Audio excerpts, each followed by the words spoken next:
É muito mais comum do que vocês provavelmente imaginam. Quando eu não gosto de um filme dirigido pelo Steven Spielberg, principalmente, eu sempre recebo comentários muito parecidos que dizem algo como: quem é você para não gostar de um filme do Spielberg? Como se só porque ele é o único diretor que a pessoa conhece por nome, ela acha que ninguém tem direito de não gostar de um filme do qual ele seja o diretor. E é claro que isso não se aplica a diretor nenhum. Todo mundo pode gostar ou não gostar de um filme, independentemente de ele ser dirigido por um bom diretor ou não. Bons diretores fazem filmes ruins, diretores ruins também podem fazer filmes bons. Às vezes, acontece com menos frequência, mas também acontece. E por mais que, obviamente, eu não negue o papel do Spielberg e a importância dele na história do cinema, e por mais que eu também, obviamente, considere vários filmes dele, principalmente os mais antigos, obras-primas, eu tenho dificuldade com alguns filmes mais recentes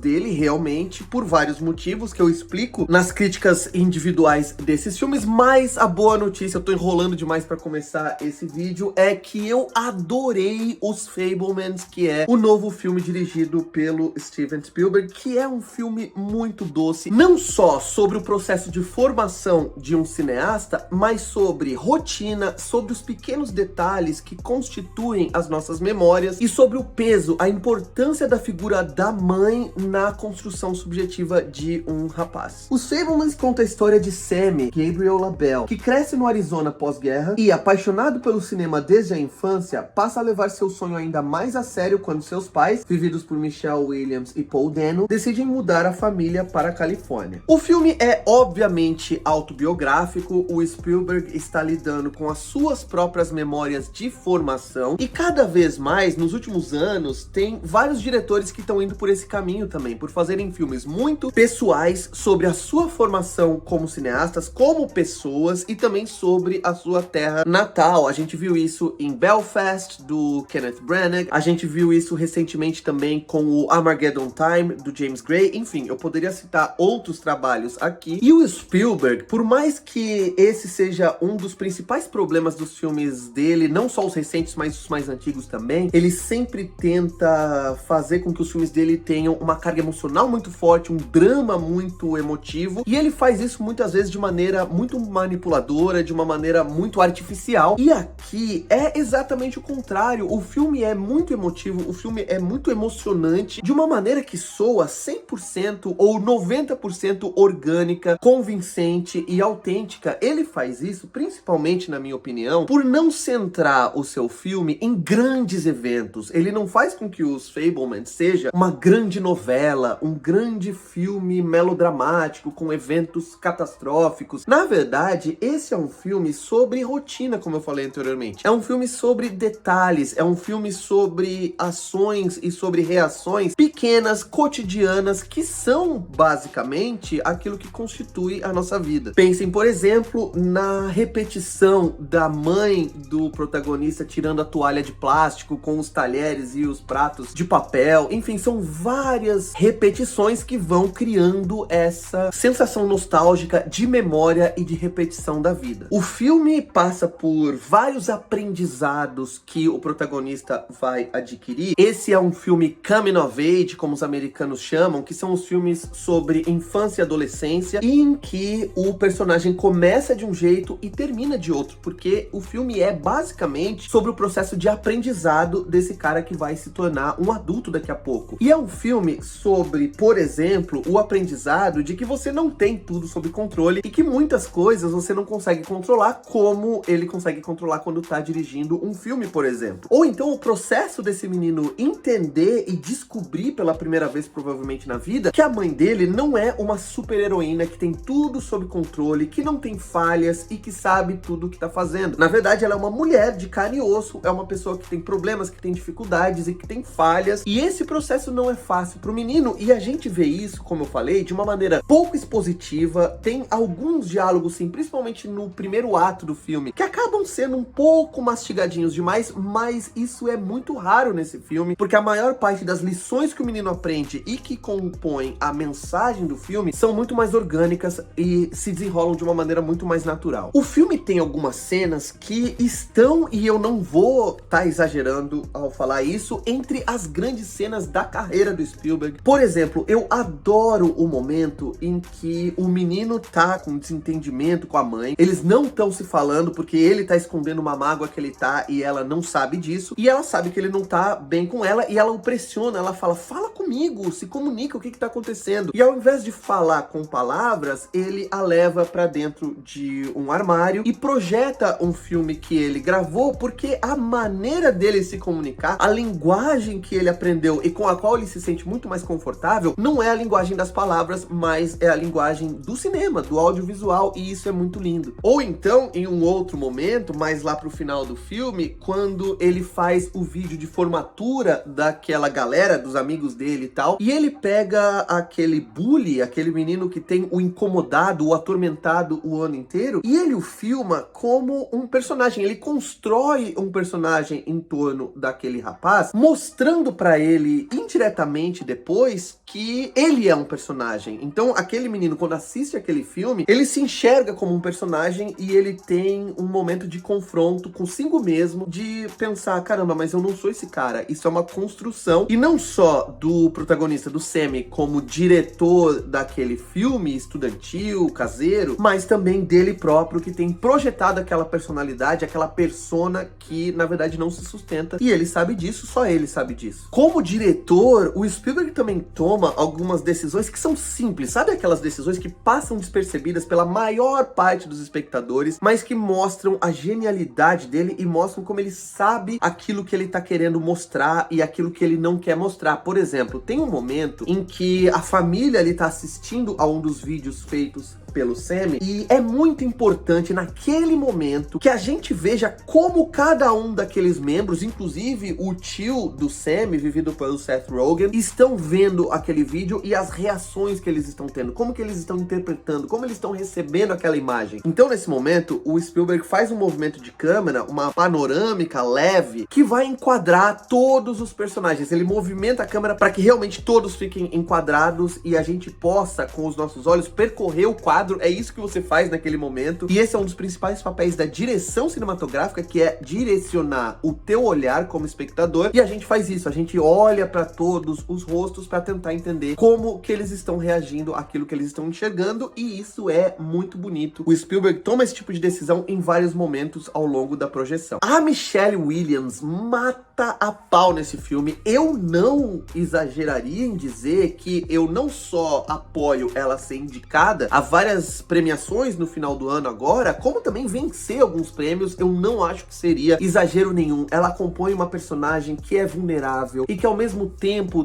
tem aquela visão, aquela projeção de carinho, de proteção que uma mãe tem na cabeça dos filhos, mas ela também tem uma humanidade, ela também tem fragilidades e vulnerabilidades e ambiguidades também, que é óbvio, ela é uma mulher, ela é uma mãe, mas ela também é um ser humano, e isso não vem graças apenas ao roteiro, mas também à interpretação muito linda da Michelle Williams, assim como a do Paul Dano também, que passa também pelo seu processo de aceitar certas coisas, de fingir que não viu outras, ou então de ressignificar algumas relações, você vai saber o que eu tô falando, de uma maneira muito competente. São dois atores extraordinários, e por mais que obviamente o Gabriel LaBelle não esteja no nível desses grandes atores, ele é um ator novato ainda, ele também faz jus à interpretação dos outros grandes intérpretes que estão ao redor dele e consegue dar conta do recado ao protagonizar esse filme lindíssimo dirigido pelo Steven Spielberg. Se vocês assistirem ao filme, venham aqui dizer o que vocês acharam, se gostaram ou não gostaram, concordam ou discordam dos pontos que eu apresentei nessa crítica. Não se esqueçam de curtir esse vídeo, se inscrever no canal, clicar no sininho e em sempre, para sempre receber notificações de vídeos novos por aqui. E por hoje é isso. Um abraço. Tchau.